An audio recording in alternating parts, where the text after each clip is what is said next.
I'm Sarah from The Upcoming. Such a pleasure to meet you. Nice to meet you too. So this is not an easy one to kind of give a brief synopsis on, but can you give us a bit of a taste what audiences can expect from White Noise? I think you're in for a really entertaining, fun film. It's a family film. There's a bit of a road trip in there.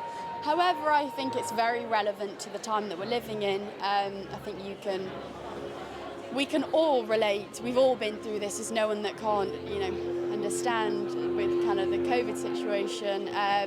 But also you can take what you want from it. There's a very deep message, but everyone is allowed to interpret it whatever way they want.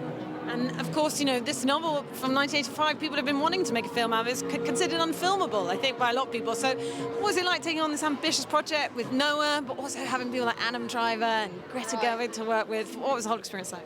Well, Noah being the director, I knew it was filmable because he is capable of filming anything.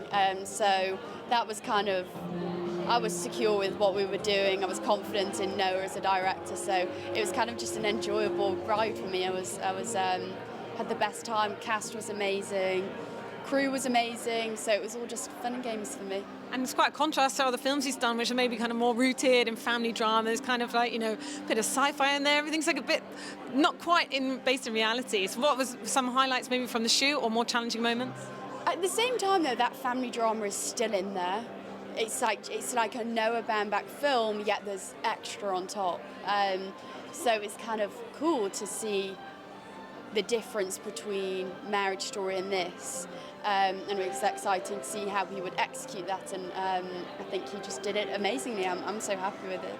And just quickly, what do you think people take away? Maybe think about how saturated our media is, how we look at our own mortality. There's quite a lot of maybe deep messages in there. Yeah, there is a lot of deep messages. I think it kind of adds a lightness to death. I think by the end, it would kind of felt like a resolved situation of, okay, I'm kind of happy with it. What happens, happens. Maybe I'll go with that. I don't know. Questions now.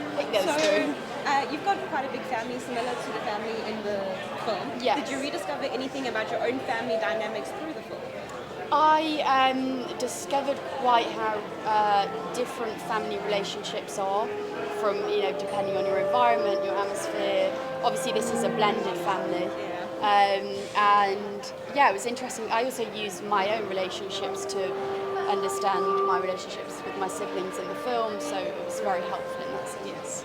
And then a lot of people haven't faced life or death situations like COVID until COVID. Mm-hmm. Do you think if you'd gotten this role before COVID, you would have played it any differently?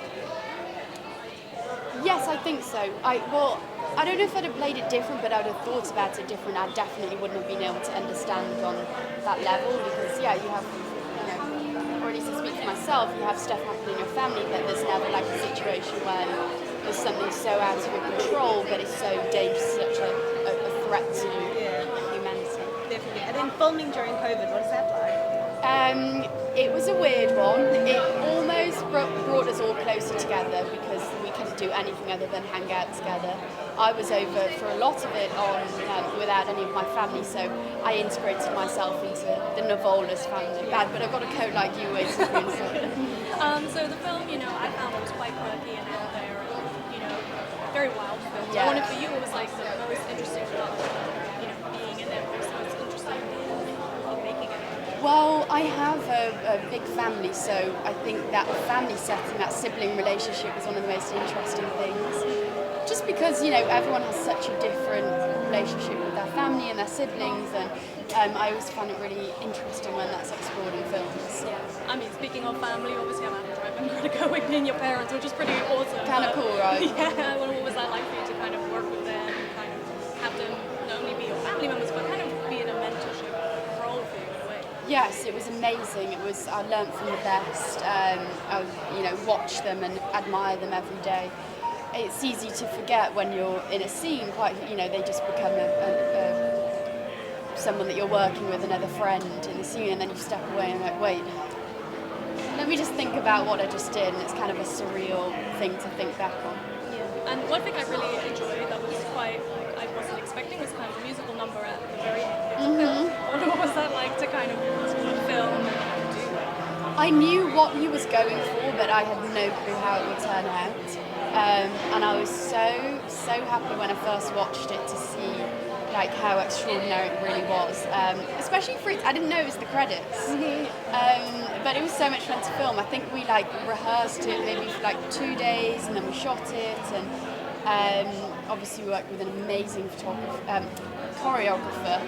So it was just a fun experience. It was almost, and it was towards the end of the film as well, so it was really like a finale for us. Yeah, and I wonder, what was it like working with Noah about? Incredible, amazing. He is so specific, and everything is thought out before. So when you get there, it's really, nothing is unthought.